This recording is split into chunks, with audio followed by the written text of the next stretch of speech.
नमस्कार, expose today news से मैं दिव्या हूँ आपके साथ। और आज मेरे साथ एक स्पेशल गेस्ट हैं जिनके पास बहुत सारे स्पेशल बच्चे हैं, तो उन सबके बारे में जानेंगे। फिलहाल जानते हैं मैम का इंट्रोडक्शन इन्हीं की जुबानी। नमस्कार, मेरा नाम शालिनी अग्रवाल अरोरा है और मैं एक एनिमल वेलफेयर एक्टिविस्ट हूँ और रेस्क्यू करती हूँ।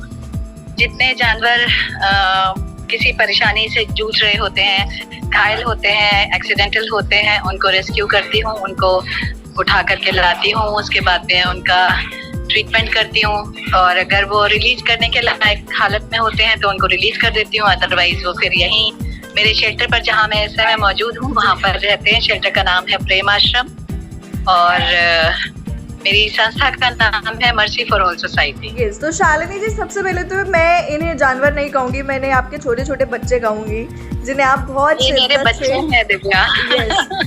जिन्हें आप अपनी बहुत शिद्दत से इनको पालती हैं, इनकी टेक केयर करती हैं। तो ये एनिमल लवर वाला फील कैसे आया आपके अंदर? दिव्या, बचपन से ही मुझे जानवरों से बहुत ज्यादा प्यार था। मेरे पापा लेट श्री दिनेश कुमार अग्रवाल, उनको बहुत ज्यादा प्यार था जानवरों से और वो बिजनेस करते थे, तो बिजनेस के सिलसिले में टूर्स पे रहते थे और टूर्स से वापसी के समय किसी समय अगर रास्ते में उन्हें कोई एनिमल मिल जाता था, कोई बच्चा मिल जाता था सड़क पर पड़ा हुआ, तो वो उसे उठा लाते थे। एक बार वो एक लंगूर के बच्चे को ले आए थे, एक बार बहुत सारे मोर के बच्चे उनको मिल गए थे, उनको ले आए थे, एक बार डॉग, एक बार एक हिरन का बच्चा रास्ते में से वो रेस्क्यू करके ले आते थे और फिर हम उनका ट्रीटमेंट कराते थे, उनको केयर टेक करते थे। तब IVRI लेकर जाते थे हम ट्रीटमेंट्स के लिए और उसके बाद में फिर उनको बाद में रिहेबिलिटेट करते थे। बस बचपन से पापा को देखते देखते बड़ी हुई और ये कीड़ा तब से साथ में ही है। तो पापा का ये वाला गुण आपने अडॉप्ट कर लिया है, मैं यही कहूंगी। तो पापा के लगभग सारे ही गुण अडॉप्ट किए हैं, लेकिन इस वाले गुण ने मेरी जिंदगी बदल दी। इस वाले गुण ने आपकी लाइफ को चेंज कर दिया और आपके साथ बहुत सारे उन एनिमल्स, उन बच्चों की लाइफ को चेंज किया है जो आए दिन प्रेम आश्रम में आते हैं और यहाँ से सही भी होते हैं। यहाँ पे बहुत सारा प्यार भी मिलता है उन्हें, बहुत सारी नई नई चीजें होती हैं। तो बहुत चैलेंजेस भी आते होंगे इस लाइफ में, क्योंकि रेस्क्यू करना, उसके बाद उनके टेक केयर करना बहुत मुश्किल भरी चीज है ये। और आप कंटिन्यू, मैं देख रही हूँ, इससे पहले भी मैं कई सालों से आपको जानती हूँ और आपके इंटरव्यूज भी किए हैं रेडियो मंत्रा के लिए, तो वो के लिए तो वो पूरा फेज रहा है हमारा साथ में, जब मैं आपको देखती आ रही हूँ। तो कैसे इस स्ट्रगल से आप कंटिन्यू जुड़ी हुई है और करती जा रही है? मतलब वो जज्बा आपको किस चीज से मिलता है? जज्बा दिव्या मिलता है, ये अपनी अंतरात्मा की आवाज होती है जिसे मैं चाहते ना चाहते हुए भी रोक नहीं पाती हूँ। हालांकि बहुत ज्यादा संवेदनशील मुद्दे पे आपने इस समय ये सवाल किया है, क्योंकि मैं जिस जद्दोजहद से गुजर रही हूँ वो मैं जानती हूँ और मेरी आत्मा जानती है कि मैं सुबह आज शायद 9:30 बजे या 10 बजे तक शेल्टर पे आ गई थी और एक हमारी सोसाइटी में एक अजीब सी चीज है, एक अजीब सा लोगों के अंदर परहेज है, वहम है जानवरों के प्रति। ज्यादातर मेरे ख्याल में 70-75% लोग जो हैं वो जानवरों को पसंद नहीं करते। जिनका व्यवसाय है या जिनका इस तरह का कोई काम है, उनको छोड़ के बाकियों के अंदर एक अजीब सा वहम, एक अजीब सा परहेज होता है कि जानवरों वाला काम नहीं करना। यू वोंट बिलीव कि मेरे घर में पिछले 10-12 साल से कोई मेड नहीं है, क्योंकि उनको ये लगता है कि इनके घर में बहुत जानवर हैं, जानवरों से हमें डर लगता है, हम जानवरों वाले घर में काम नहीं करेंगे। So the most difficult part is कि हमें मैन पावर और वर्क फोर्स अरेंज करने में बहुत ज्यादा दिक्कत होती है। सेकेंडली, फंडिंग का ये रहता है कि फंडिंग हमें बहुत ज्यादा चाहिए रहती है, पैसा बहुत चाहिए होता है इतना बड़ा शेल्टर चलाने के लिए। रात दिन जो एम्प्लॉयज हैं उनकी सैलरीज हैं, जगह का मेंटेनेंस है, जानवरों का रोज का खाना। मेरे यहाँ जितने जानवर इस समय हैं उनके खाने का खर्चा 7 से 8 हजार रुपए प्रतिदिन का है। तो वो किस तरह से मीट आउट करें, किस तरह से हम लोगों को मोटिवेट करें कि वो यहाँ पर आकर कभी अपनी सेवाएं दे सकें, श्रमदान दे सकें या कुछ अर्थदान दे सकें। तो ये बहुत ज्यादा मुश्किल काम है और जज्बा जो कंटिन्यू है वो इसलिए है because I don't have any choice. अगर मेरे पास कोई चॉइस होती तो शायद मैं भी घर पे बैठ के आराम करती। अगर मेरे से कोई कहता, कोई मेरे कंधे पे हाथ रखता कि Shalini you go and take some rest, तो शायद मैं भी घर पे जाके थोड़ा रेस्ट करना प्रेफर करती, because I am also a human being. लेकिन मुझे नहीं लगता किसी और के ऊपर कभी मैं ट्रस्ट कर पाऊंगी या मैं ट्रस्ट कर सकती हूँ, क्योंकि ये काम ऐसा है। मैं घर गई थी, आज सुबह आ गई थी और मैं घर गई थी शाम को 5:30 बजे, और 7:30 बजे मैं फिर घर के सारे काम निपटा के शेल्टर वापस आ चुकी हूँ। और अब जितने भी जानवरों की मरहम पट्टी होनी है, जिनका खाना होना है, जिनकी दवाइयाँ देनी है, वो सब देख के रात को लेट टू लेट इनके बिस्तरे लगा के इनको सबको सेटल करके तब मैं यहाँ से निकलती हूँ। तो ये जज्बा जो जिंदा है, ये इनका प्रेम है मेरे प्रति, इनका लगाव है और इनकी चिंता है, जो ये जज्बा लगातार जिंदा है मेरे अंदर।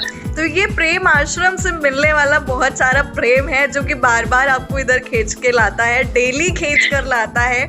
एंड अभी यहाँ से जाने नहीं देता यहाँ से जाने नहीं देता, लेकिन वो जो घर वाला प्रेम है वो भी अपनी तरफ खींचता है, तो जाना पड़ता है।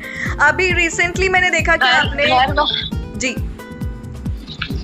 जी घर वाला प्रेम जो है वो घर पे भी आप ये ना समझे। घर पे मेरे पास इस समय करीब 35 कैट्स हैं, 35 कैट्स, और 6 डॉग्स हैं घर पे, 3 मंकीज हैं।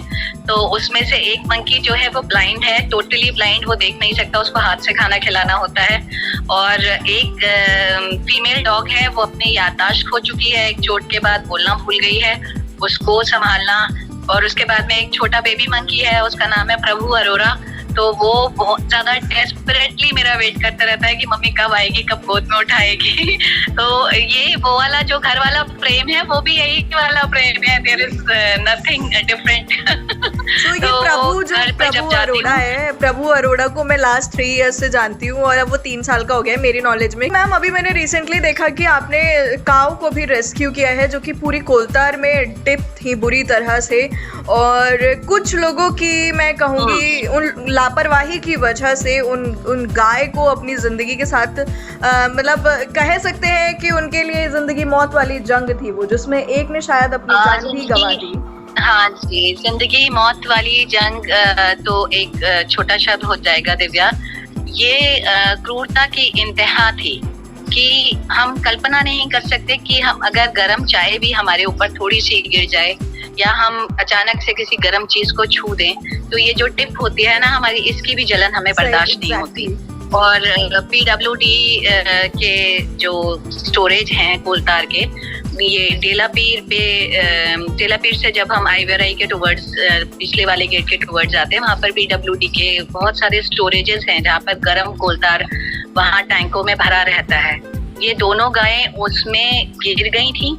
वहाँ पर कोई फेंसिंग नहीं है, कोई हेज नहीं है, किसी प्रकार का कोई गेट नहीं है, कोई सुरक्षा की व्यवस्था नहीं है, और जानवर नासमझ होते हैं, अबोध होते हैं, उन्हें पता नहीं होता कि आगे वो किस चीज के पास जा रहे हैं। वो अचानक से फिसली और वहां गिर गई।